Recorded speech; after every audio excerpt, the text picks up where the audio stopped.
Yudi, seorang miliarder muda yang sukses membangun bisnis teknologi dari nol. Hidup di tengah gemerlap kota Jakarta, meski dikelilingi kekayaan, hidupnya terasa hampa. Dia terlalu sibuk mengejar ambisi hingga lupa akan arti kebahagiaan sederhana. Suatu hari, kakeknya, Pak Darman, yang merupakan orang paling berpengaruh dalam hidup Yudi, memanggilnya pulang ke kampung.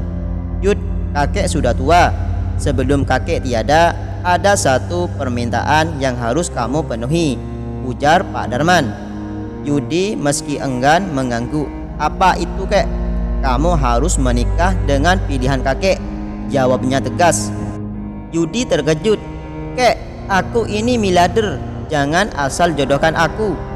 Pak Darman hanya tersenyum.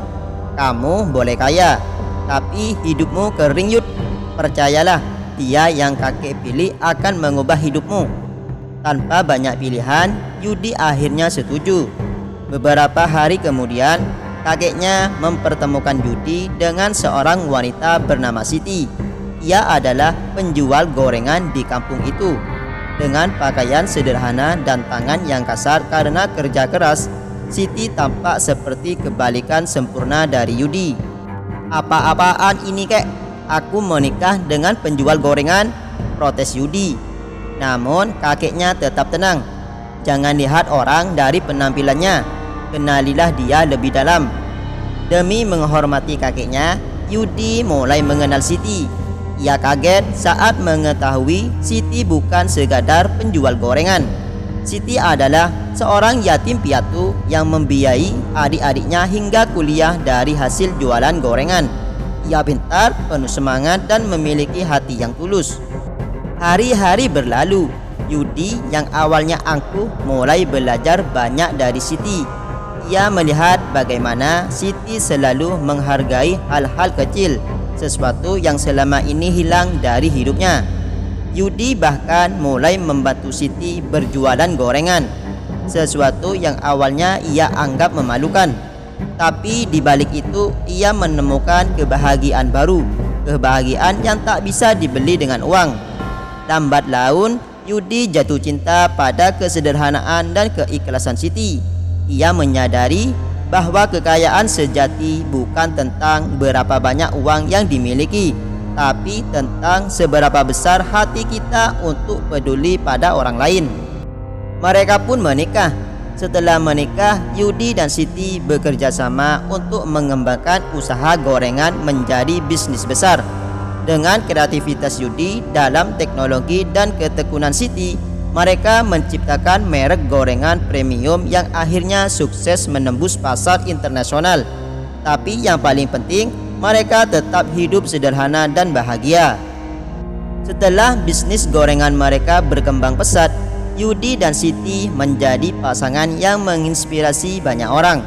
Merek gorengan mereka yang diberi nama Siti Delik tak hanya dikenal karena rasa dan kualitasnya, tetapi juga karena filosofi yang dipegang teguh, berbagi rasa, berbagi kebahagiaan.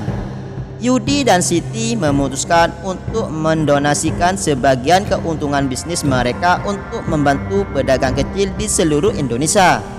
Yudi kemudian mendirikan sebuah yayasan yang fokus pada pemberdayaan UMKM. Ia mengajarkan para pedagang cara mengelola keuangan, memanfaatkan teknologi hingga memasarkan produk secara online.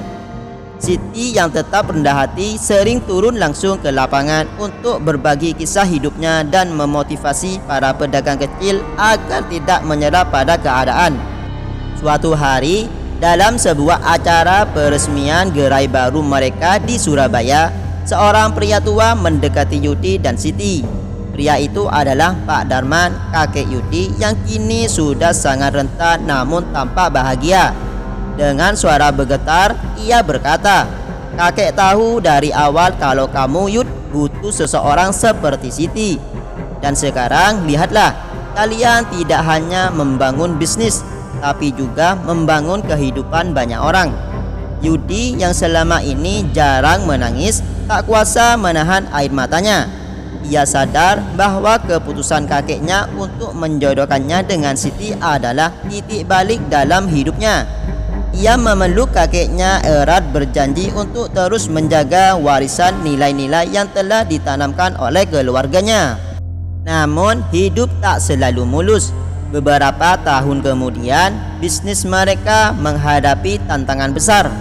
Muncul banyak pesaing dengan produk serupa, dan salah satu mitra bisnis mereka berkhianat dengan mencuri resep rahasia gorengan. Penjualan turun drastis dan media mulai mempertanyakan masa depan Citydelic. Di tengah tekanan itu, Yudi sempat merasa putus asa. Tapi Siti seperti biasa menjadi penguat. Yud, kita mulai ini dengan hati, bukan hanya uang. Kalau kita tetap tulus dan jujur, Tuhan pasti akan buka jalan. Mereka kemudian memutuskan untuk kembali ke akar. Yudi turun langsung ke komunitas pedagang kecil, mendengarkan masukan, dan bersama Siti mereka menciptakan inovasi baru. Menu gorengan sehat dengan bahan organik yang ramah lingkungan. Strategi ini berhasil membawa bisnis mereka kembali bangkit, bahkan lebih kuat dari sebelumnya. Pada puncak kesuksesan, Yudi dan Siti sering mengadakan seminar untuk berbagi cerita tentang perjuangan mereka. Pesan mereka selalu sama: kesuksesan bukan hanya soal uang, tapi soal bagaimana kita bisa memberi dampak positif pada orang lain. Pesan moral, harta dan status bukanlah ukuran kebahagiaan sejati. Terkadang orang yang melihat sederhana justru memiliki kekayaan hati yang luar biasa. Dari Siti, Yudi belajar bahwa hidup akan lebih berarti jika kita tulus, bersyukur, dan menghargai setiap momen sederhana. Kekayaan sejati ada di hati, bukan di rekening bank. Pesan moral lanjutan, kesuksesan yang sejati bukan tentang tak pernah jatuh, tapi tentang selalu bangkit dengan hati yang lebih kuat. Jangan pernah melupakan akar, karena di sanalah kekuatan sejati terletak. Seperti Yudi dan Siti, hidup yang dijalani dengan ketulusan akan selalu menemukan jalannya, bahkan di tengah badai.